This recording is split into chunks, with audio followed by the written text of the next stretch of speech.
Yes, indeed, it is a Super Wednesday. 400 candidates are battling it out for 95 wards across 55 municipalities today in what has been dubbed Super Wednesday. Now, previous by-elections had to be put on hold between March and September in the wake of the COVID-19 pandemic. So what could change and what do these elections mean? This obviously ahead of next year's local government elections. To discuss this further, I'm joined now by Lesego More, who is Projects Officer of the Democracy Works Foundation. A very good afternoon to you, Mr. More, and thank you so much for your time. Perhaps let's get straight into it. If you could tell us why these by-elections are so important and what these results could potentially mean for South Africa. Thank you so much. Good afternoon to you, and let me also take this opportunity to greet your viewers as well. I believe that elections are always important on different levels, irrespective of the magnitude of elections. Firstly, it allows for service delivery promises to be renewed. It allows those in power to renew their commitments when coming to service delivery promises. And these elections happen at a very strategic time that whoever gets elected knows that we'll be going into local government elections soon, and the way they perform in the time that's left might be used as a criteria for voters to decide whether they want to continue entrusting them with their votes or they would like to change their preferences. But a second important consideration to make is that it also allows for voters to hold government accountable.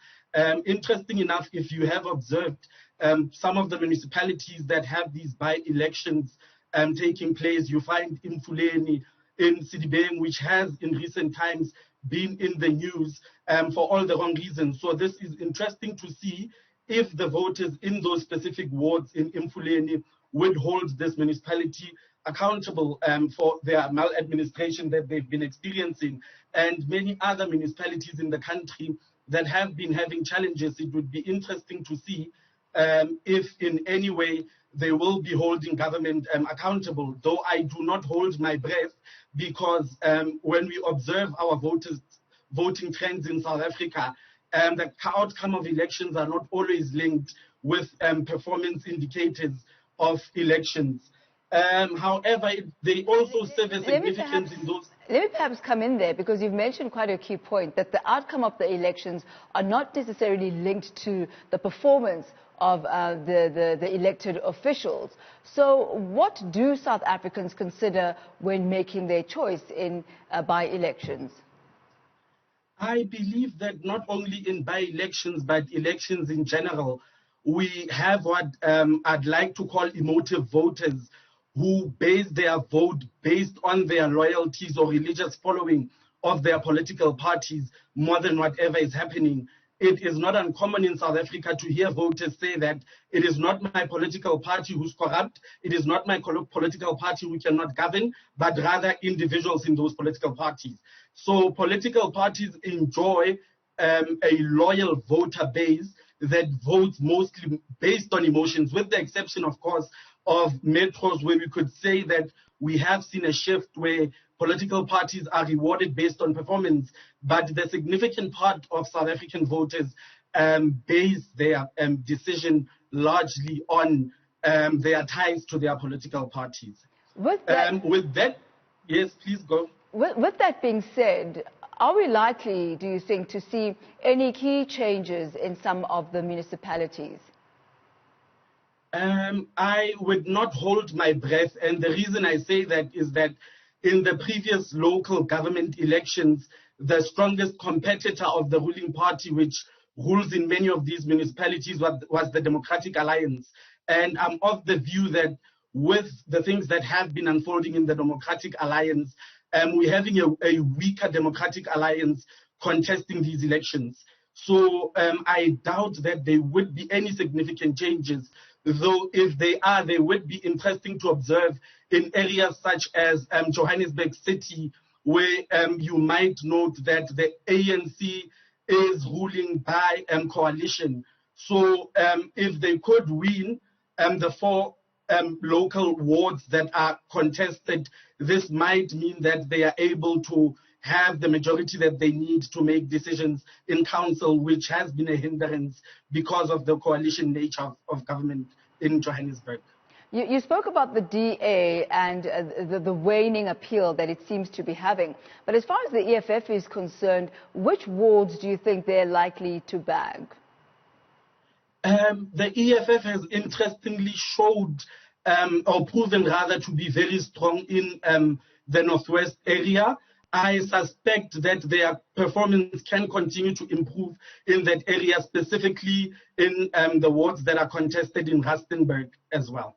And the African National Congress, we are seeing today Secretary General Ace Magashule, the warrant of arrest having been issued for him yesterday. Do these kind of macro politics actually affect the by-elections and voting and the choices that South Africans would make, do you think?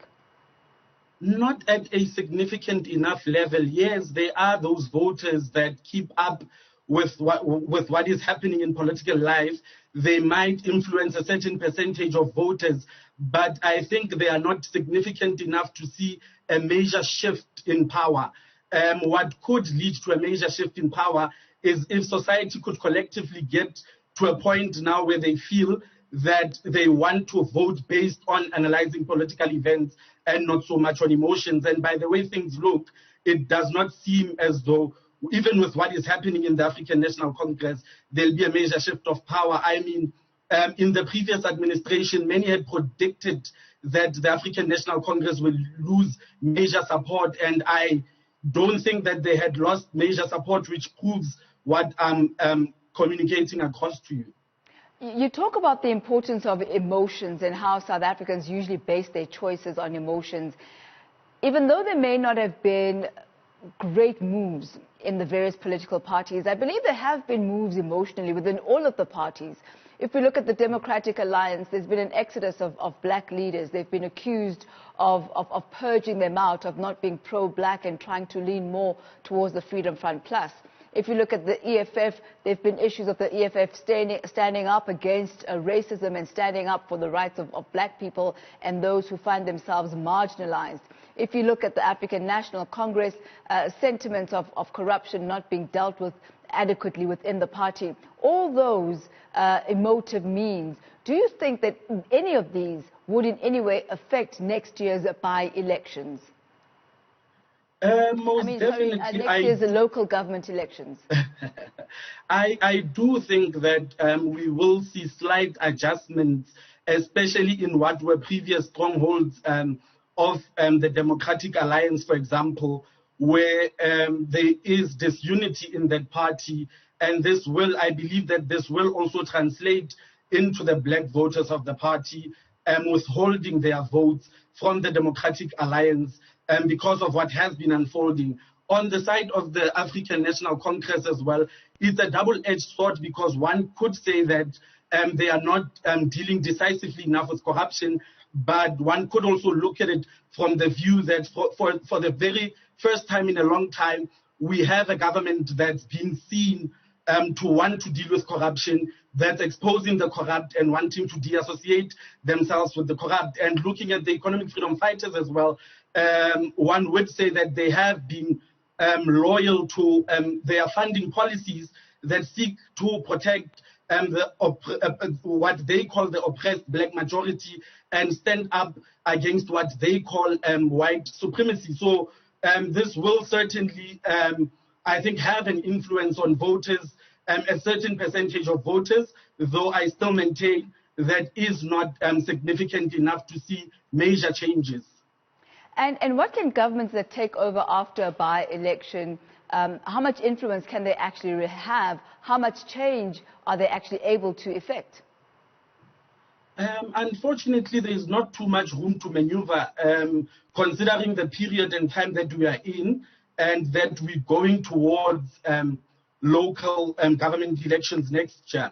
If there are any changes in specific wards, there will not be much room to maneuver. However, if certain political parties are re-elected, this is an opportunity for them to rectify what they have not been doing right And I think another significant thing of this overall election is that it's an important test, because you will appreciate that from the last period of local elections, political parties have been working hard to warm their way in the hearts of communities. So this will be a test of their efforts and a final opportunity to perhaps adjust strategy and to adjust whatever might not have worked, to try and mobilize and consolidate that support base they want going into local government elections. And what is the type of gravitas that independent candidates hold in by-elections? Interestingly, the trend has been, especially if you observe regions such as the Metsimaholo region, the trend has been that at local government level, independents have, in fact, managed to mobilize support, have managed to gain expression. My prediction is that going into local government elections, we will see more and more citizen bodies contesting elections, which is a direct reflection of what's happening at national level, where we're having a lot of breakaway parties. It's just that at local level, we will see more and more citizen associations taking matters into their own hands and wanting to contest elections. We haven't really spoken about the Freedom Front Plus. How are they faring? Interesting. It would be interesting to see. My prediction would be that they would, because before COVID-19 and before by-elections were stopped, you might have observed that they were taking voters in DA wards in those by-elections. And with the DA now being seen to going back to its conservative ways, as some argue, we could see those voters that were punishing the DA, so to speak, going back to the DA and Freedom Front Plus, losing a bit of support. And cope? Are they coping?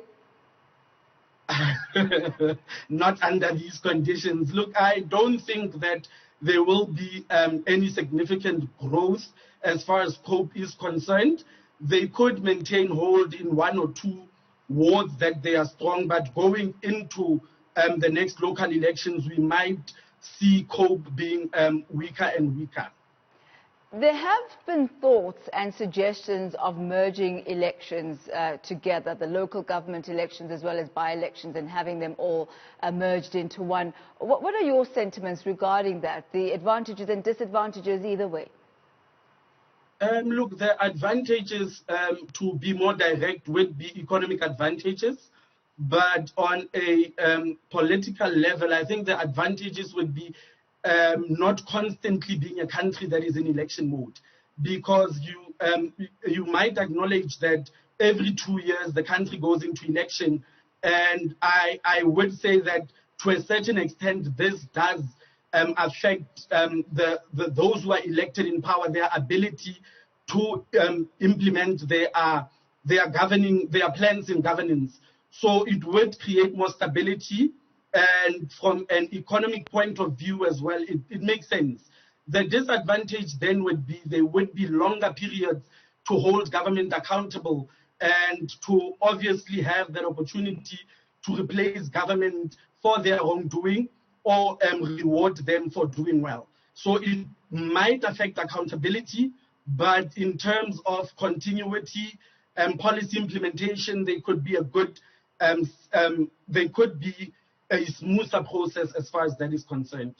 Lesego More, we thank you so much for your insight and your time today. I wonder if you went out and exercised your right to vote today, did you? I will most definitely be going. The voting stations close at 9, so there's still time to go. All right, there you go, walking the talk. Lesego More from Democracy Works Foundation.